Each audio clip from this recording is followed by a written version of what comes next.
Hello viewers, இன்னைக்கு நம்ம பார்க்க போறது ஒன் பீஸ் எபிசோட் 1163 பார்ட் 1.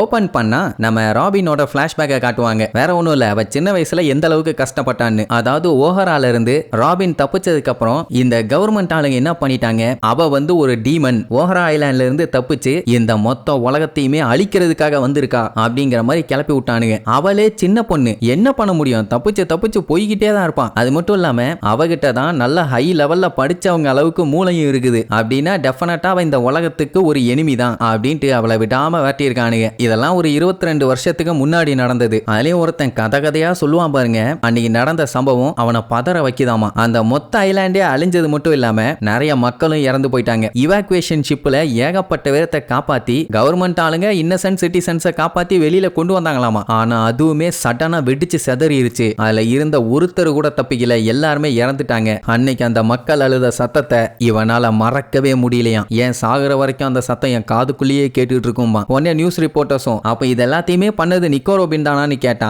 அதை தனியா வேற சொல்லுமா. அவ தான் எல்லாத்துக்குமே காரணம். அது மட்டும் இல்லாம நேவி ஷிப்ஸையுமே அவ தான் மூழ்கடிச்சாலாமா. அவ பார்க்கும் போது தான் 8 வயசு பொண்ணு மாதிரி இருப்பான். ஆனா நிஜத்துல சொல்லணும்னா அவ ஒரு டீமன் அப்படிங்கிற அளவுக்கு ஒருத்தன் வாக்குமூலம் கொடுத்து வச்சிருப்பான். இப்படி ஒரு விஷயம் வெளியே தெரிஞ்சதுன்னா என்ன ஆகும், சின்ன குழந்தைங்களே இதை கேட்டுட்டு பயப்பட மாட்டாங்க அப்படின்ட்டு எல்லாருமே பதறுவாங்க. இப்படி வாக்குமூலம் கொடுத்தவன் ஒரு கமாண்டர் வீம்புக்குன்னே இப்படி சொல்லியிருக்கான். நடந்தது என்னன்னு நமக்கு தெரியும், மத்தவங்களுக்கு தெரியாது இல்ல. அதனாலே என்ன பண்ணிட்டானுங்க, நல்லா ராபினோட பேரை கெடுத்து மொத்தமா அவளை ஒரு மான்ஸ்டராவே ப்ரொஜெக்ட் பண்ணிட்டானுங்க. அதுக்கப்புறம் அவ ஒவ்வொரு ஐலாண்டுக்கும் போக போக அவளை கன்னோட விரட்ட ஆரம்பிச்சிட்டானுங்க. இதுல பவுண்டி வேற 79 மில்லியன் பெரிஸ் அப்படி இப்படின்னு அனௌன்ஸ் பண்ண உடனே ஒரு 8 வயசு பொண்ணுக்கு இவ்வளவு பவுண்டியா அப்படின்ட்டு அவளை விரட்டுறதுக்குன்னே ஒரு குரூப் கிளம்பிட்டானுங்க. அதுலயும் அவளை பார்த்தவங்க எல்லாம் என்ன தெரியுமா கதையா எடுத்து விடுவாங்க, அவ கண்ணை நான் பார்த்தேன், அது ஒரு கொலகாரியோட கண்ணு, ரொம்ப கொடூரமானவன்னு வாய்க்கு வந்ததெல்லாம் அடிச்சு விடுவாங்க. சரி, அவளுமே அவளை பத்தி தெரியாத ஆளுகிட்ட போய் வேலை பார்த்து எப்படியாச்சும் நாளை கடத்திக்கிட்டு இருந்தா அவளுக்கு வேலை கொடுத்தவங்களே அவளை ஏமாத்தி ஆளுகளை கூப்பிட்டு வந்துருவாங்க. எப்படி இருக்கும் அவளுக்கு, சின்ன பொண்ணுன்னு கூட பார்க்காம கண்ணை வச்சு கண்ட மேனிக்கு சொல்றானுங்க. அதுல எல்லாம் தப்பிச்சு ஓடுவா. இதுல வேற நீ சின்ன குழந்தைன்னு சொல்லி உன்னை நம்ப மாட்டோம், உன் உண்மையான உருவத்தை காட்டு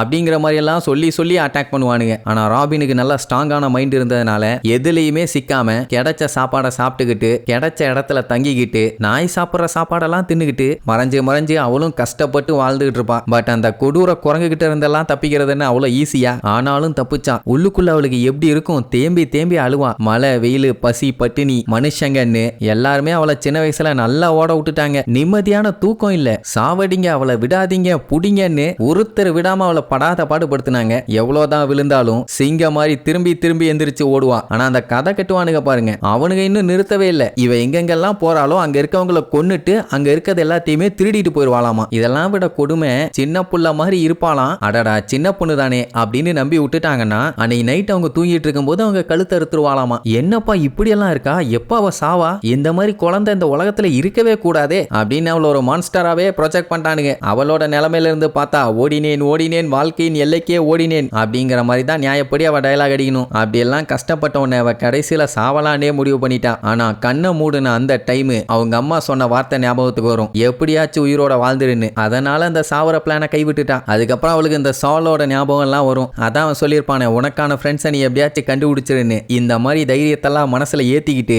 ஓட ஆரம்பிச்ச ஒரு வழியா நம்ம ஆளுகிட்ட வந்து சேர்ந்துட்டா. சரி, இப்ப அப்படியே கட் பண்ணி இப்ப லைவ்ல காட்டுறாங்க. ரெயின்போ மேல கப்பலை ஓட்டிட்டு போனாங்கல்ல, அத்தனை பேர் வாய்க்குள்ளேயுமே 3 அண்டா போயிட்டு வந்தா கூட தெரியாது. அந்த அளவுக்கு ஆணு வாயை பாழ்ந்துக்கிட்டு நின்றுட்டு இருப்பாங்க. அப்ப பிராகி இருந்துட்டு நம்ம போர்ட்டு கிட்ட வந்துட்டோமானா, இங்க ப்ரூக்கு ஒன்னும் புரியல, கடல்ல தான் போர்ட் இருக்கும், இவனு என்னடான்னா ரெயின்போல கூட்டு வந்து போர்ட் இருக்குங்கிறானுங்க. இப்ப அது மரத்துல இருக்க போர்ட்டுன்னு சொல்லணுமா இல்ல கிளவுட்ல இருக்க போர்ட்டுன்னு சொல்லணுமா, எதுவா வேணாலும் வச்சுக்க, ஆனா போர்ட்டுன்னு உடனே சரி ஓகேன்னு சும்மா அப்படியே ஜம்முன்னு போவாங்க. அதுக்கப்புறம் அந்த ரெயின்போலையே சறுக்கிட்டு வந்து கிளவுட்ல கொண்டு போய் கப்பலை விட்டு ஏத்தி ஒரு வழியா போர்ட்டுக்கு வந்து சேர்ந்தாச்சு. இதுதான் போர்ட் ஆஃப் வெஸ்டர்ன் வில்லேஜ். இவங்களை வெல்கம் பண்றதுக்காக அங்க ஒரு பெரிய கூட்டமே இருக்கும். ஏன் லேட்டா வந்தீங்க, நாங்கெல்லாம் கவலைப்பட்டோம் பாங்க. இப்போ நமக்கு பாக்குறதுக்கு அவங்க எல்லாம் தம் கூண்டு இருக்காங்கல்ல, ஆனா நிஜத்துல பெரிய சைஸ்ல நின்றுட்டு இருக்காங்க. எல்லாத்தோட முட்டிய பாக்குறதுக்குள்ளேயே 3 நாள் ஆகும் போல. ஆனா எல்லாம் பாக்குறதுக்கு நல்லா இருக்குதுன்னு என்ஜாய் பண்ணிட்டு இருப்பாங்க. அப்போ சூவர்னு சொல்லி ஒரு கப்பலை காட்டுவானுங்க. அது பாத்தீங்கன்னா பாத்தீங்கன்னா பறந்து வரும். எப்படின்னா போயன்சி ஆஃப் ஐலாண்டுங்கிற இடத்துல இருக்க கிளவுட யூஸ் பண்ணி கப்பலை இப்படி பறக்க வைக்க முடியும். அப்படித்தான் இவங்க பறந்து வருவாங்க. இப்படி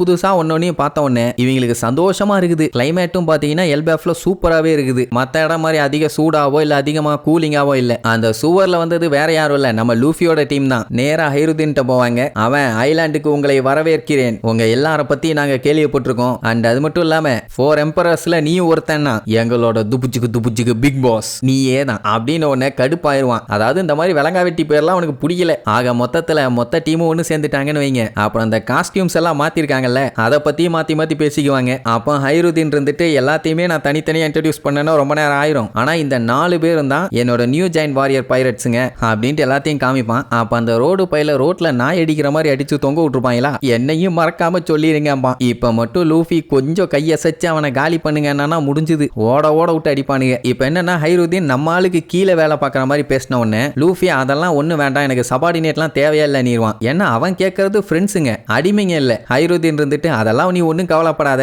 எங்களுக்கு உனக்கு கீழே வேலை பார்க்கணும்னு ஆசைப்பான். இங்க இப்படி சீரியஸா போயிட்டு இருக்குது. நம்ம சஞ்சி இருக்கானே அந்த கேர்டு கிட்ட வளைஞ்சிட்டு இருப்பான். அப்போ ஹைருதீன் லூஃபி கிட்ட பிக் மாமா போட்டு நீ சம்பவம் பண்ணியே அந்த டைம்ல அந்த நியூஸ் இங்க ரொம்ப பரபரப்பா போயிட்டு இருந்துச்சுமா, அவள் அடிச்சதுக்கும் உங்களுக்கும் என்னையா சம்மந்தம்னு கேட்டா எங்களுக்கும் அவளுக்கும் ஒரு பெரிய வரலாறே இருக்குதுப்பா, ஒரு மறக்க முடியாத சம்பவத்தை எல்பேஃபுக்கு பண்ணிட்டு போயிட்டா அப்படிங்கிற மாதிரி சொல்லிட்டு இருப்பானுங்க.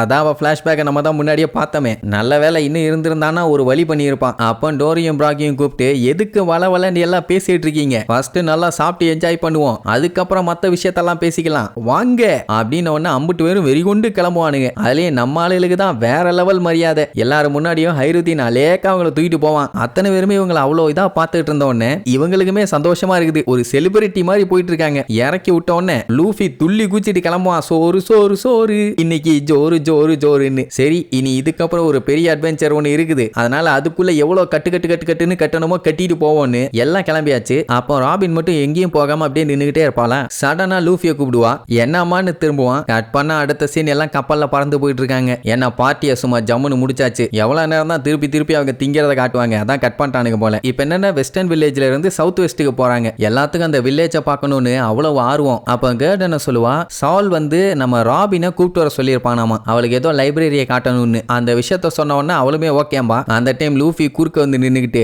என் க்ரூ மெம்பர்ஸ்க்கு யாராச்சும் ஹெல்ப் பண்ணாங்கன்னா அவங்களுக்கு நன்றி சொல்ல வேண்டியது என்னோட கடமைம்பா. இந்த அளவுக்கு சாரி எப்போ மரியாதை கொடுக்க கத்துக்கிட்டீங்கன்னு கேட்டா அதெல்லாம் போக போக படிக்கிறதா, வாழ்க்கை ஒரு வட்டையான்னு சொல்லி டயலாகெல்லாம் அடிச்சுட்டு இருப்பான். அதுக்கப்புறம் அந்த சாவலை பத்தி பேசிட்டு இருப்பாங்க. அவன் தான் இங்க இருக்க லைப்ரரியோட இன்சார்ஜ் ஆமா. அப்படி பேசிக்கிட்டே போகும்போது ஒரு மரம் பாத்தீங்கன்னா ஆர்க் ஷேப்ல இருக்கும். அதை வாயை பறந்து பார்த்துக்கிட்டு இருப்பாங்க. அந்த டைம் ராபினுக்கு சாலை பார்க்க போறோம்னு அவ்வளோ ஹாப்பி. அப்படியே வந்தவங்க வந்து சேர்ந்தாச்சு. ஓப்பனிங்கே பாத்தீங்கன்னா வாரியர்ஸ் குளிக்கிறதுக்காகவே ஒரு ஸ்ப்ரிங் இருக்கும். அந்த இடத்த பார்த்துட்டு மிரண்டுருவாங்க, ஏன்னா அது பீச் மாதிரி இருக்குது. அப்புறம் என்ன கப்பலை கொண்டு போய் அங்க ஓரமா நிப்பாட்டிட்டு அப்படியே மேல காட்டுவா. அதுதான் வந்து அவுல் லைப்ரரி, பெரிய சைஸ்ல இருக்கும். உடனே லூஃபி இருந்துட்டு சரி ஓகே சாவல போய் மீட் பண்றோம், அவரை கூட்டிட்டு பாருக்கு போறோம், கண்ணா பின்னான்னு குடிக்கிறோம், கதார விடுறோன்ட்டு கிளம்புவான். நமி மூஞ்சோட பிடிச்ச அமுக்கி வாயிலேயே குத்துவேன், இது ராபினோட ரியூனியன், அவ தான் போய் முதல்ல பார்க்கணும், அதனால பொத்திக்கிட்டு இருப்பா. அவளுக்கு இவ்வளவு நாள் கழிச்சு போய் அவரை பார்க்க போறதுனால ஹார்ட் பீட் பயங்கரமா அடிக்குது. சரி நீ இதுக்கப்புறம் ராபினோட ரியூனியன் எப்படி இருக்க போகுதுன்னு